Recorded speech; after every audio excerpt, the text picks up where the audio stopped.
All right, welcome to another episode of the Bioinformatics Lab podcast. I'm Kevin Libwitt, joined by Andrew Page. We're from Fusion, and today we're talking about metagenomics and how difficult this is, both on the wet lab setup side of things and also on the bioinformatics dry lab side. And we're going to discuss, I guess, some of the features to think about when starting to get into the field of metagenomics, and maybe even how people start classifying it a little bit differently in terms of, okay, is amplicon wastewater sequencing, is that metagenomics? Are we talking full shotgun metagenomics, and all the like? So, Andrew, where would you like to start when we talk about metagenomics being a difficult thing to approach? Yeah, I mean, I think we've had it very easy, working bacteria with isolates, and it's just like, or in human, it's just one organism, and then you sequence it, and that's it. Whereas when you go to metagenomics, it's just a random pile, it's a haystack of needles, and you don't know where everything goes. It's more or less, I guess, you get lots and lots of jigsaws, and you dump them into a huge pile, and then you're told, okay, we don't know what these look like, just go and sort them out. And of course, that's a really hard task. So I've Yes. done lots of different types of metagenomics, from, say, 16S, which is where you look at one small little piece that's conserved in bacteria, to shotgun, short-read shotgun, which is where you smash up DNA just of all the stuff. So maybe it's stool, or it's a throat swab, where you have lots of different organisms in there. And then you sequence that big pile. And then at the other end, you have to kind of make some sense of it. You might try and put it back together by doing assembly, and you get MAGs, was it metagenome assembled? Oh, Genomes, I think. genomes. Is that it? Metagenomic assembled genomes? Genomes twice? So yeah. God, yeah, I messed that up. But yeah, and then that's quite a challenge, because then you might have one bacteria, but the chromosome is like 20,000 pieces, and that's good. It can be even worse sometimes. Particularly if you're using short reads. And if you have your bacteria in 20,000 pieces, you don't necessarily know which bit goes with which bacteria. And so then the next challenge is obviously binning those together to make these kind of mock genomes. And you can never fully rely on them. There's always quite a high error rate, uncomfortably high error rate. So you have to factor that into everything you do. So yeah, those are I guess, the major things people use. Other people would take, say, you mentioned wastewater, where you Yeah. amplify up things in the material you want to look at. So maybe 16S is amplicon as well. So you amplify things up, and then you look for them. So it might be like SARS-CoV-2 in wastewater. That's a very popular one, or polio for monitoring. Say for vaccine aversions, I think, is a big issue, and then obviously wild type polio as well. And you can look for anything. I was on a project looking at say Salmonella typhi in wastewater. You might sometimes have to look at a lot of wastewater, unfortunately, to find signals, but it's a good way of Yeah. looking at a mass population. And I know with wastewater, say if one person in a population of about 10,000 has SARS-CoV-2, you can kind of detect it down to that level in a local Amazing. sewage plant. Yeah. So yeah, it's hard though. Like it's a wild west, and techniques change all the time, and no one agrees on anything. Yeah, and it is a Wild West. It is incredibly difficult, a lot of complexities. We're seeing some promises, but I think we're also at a point where we have to be taking this with an urgency, because we talked about with whole genome sequencing, there's an ease in it because you get the isolate and you amplify that genome sequence, and that's what you're analyzing. But I'm assuming it's similar in the UK, but a big challenge in public health labs now are these culture independent diagnostic tests. So things like the BioFire that are just rapid PCRs for pathogenic markers. So what this creates is an environment where laboratories aren't getting isolates for diagnosis. They've already been diagnosed without a culture. So the onus then is on the laboratory to try to find that pathogenic bacteria to isolate these microbes to do the whole genome sequencing, which some laboratories, or rather, a lot of hospitals are waning in that capability or even just that functionality because they don't need to. So what they end up doing is just sending the complex sample out to the public health laboratory, and then they're tasked with doing that isolation, which is becoming increasingly difficult. So, we've spent the last 5-7 years or so building up all this bioinformatics infrastructure with whole genome sequencing in mind. CIDTs is kind of forcing us to transition and to consider metagenomics. And we're seeing a Yeah. huge rush to make sure that these techniques have sound, solid, comprehensive science behind it. And what you're seeing actually is the adoption rate on different pathogens and different rates. Yeah. So let's say Campylobacter is far ahead of all the other pathogens, certainly in the US and the UK. And so that's the one we're kind of losing visibility on first. But all the others are following, E. coli, Salmonella, everything is dropping off. You can really see that drop off because it costs money to culture, whereas a PCR test is very cheap and cheerful. I know some groups actually, CDC are looking at using, I guess, high throughput, high scale multiplexing PCR. So maybe having, I don't know, 2,000 amplicons, and then you can identify from the primary sample, basically it's metagenomics, you amplify up basically every gene of your bacteria, so you get mostly good coverage across the chromosome, and then you can do like CGMLST kind of stuff on top of that, which is a really, really neat solution. Obviously you need different equipment. It's not sequencing, it's per se, it's kind of targeted well, it is Yeah. targeted amplification, but it's and those technologies kind of recently emerged too that allow for the fluid dynamics of doing 1,000 PCR reactions or thousands of PCR reactions all within a simple comprehensive laboratory kit has been amazing. And actually that is, speaking to our last conference, I remember that's being spoken about at the 2016 2017 ASM Microbe. So really? So I do remember a Coming side soon. I forget exactly who it was. It may have been, but it was somebody from the enteric disease laboratory branch at the CDC, and they were speaking about this, way back in 2016 of, hey, I think we can get enough primers to essentially capture all the core genome loci in a metagenomic sample. And then then you essentially have the core genome MLST. You could do the typing, you could do the characterization downstream of that. So that seems to be a really promising approach. I guess the difficulty there is then that you don't do say that many separate reactions. You pool them like you did Arctic for SARS-CoV-2. And the difficulty then is kind of balancing those, and because you get different interactions and all the molecular stuff that I don't understand, can send some things crazy, and can give a bit of biases. But it is a really interesting way to approach it, compared to, say, just sequencing everything and seeing what pops out. So we'll see. It's been coming soon for a while. So yes, yeah. And you're seeing all those different approaches. Like, we're looking at these huge complex, even at the sample level.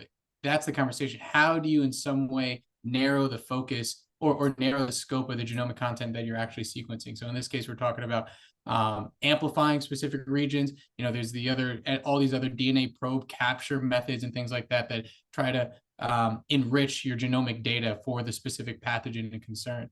And we're seeing all those things. But the thing I think is going to be the obvious problem there are things like E. coli, when even if you're targeting those primary sequences of the core genome, delineating commensal versus pathogenic strains is, I don't know how you do that. So I'm not, I don't know if you got insight on that. Well, I mean, one challenge is a lot of, say, AMR and virulence genes are on plasmids, and then linking the plasmid to the chromosome is difficult in a metagenomic sample. You can't unless you use something like Hi-C, which is a specialist protocol. So there, it is a challenge, and you lose that information. So you don't necessarily know. You can't necessarily do direct AMR on samples if the genes are on plasmids. Sorry. However, you can infer things. So you might say, well, this lineage usually has this kind of AMR profile. And so that's how some people have been getting around it. They've been inferring from the chromosome what's going on there. But it is a hard problem. And actually, if you look at just like if you take a sample from your own gut and sequence it, you're going to get hundreds of AMR genes. Like I think I had a look at a sample and say there's about 130 AMR genes, and just a standard healthy person. And it's like, well, they're healthy. We absolutely know they're healthy. And they're jam-packed with these because people are exposed to them all the time, and animals are exposed to them. And, so it's just general environment. And then, of course, bacteria, it's an internal war between each other.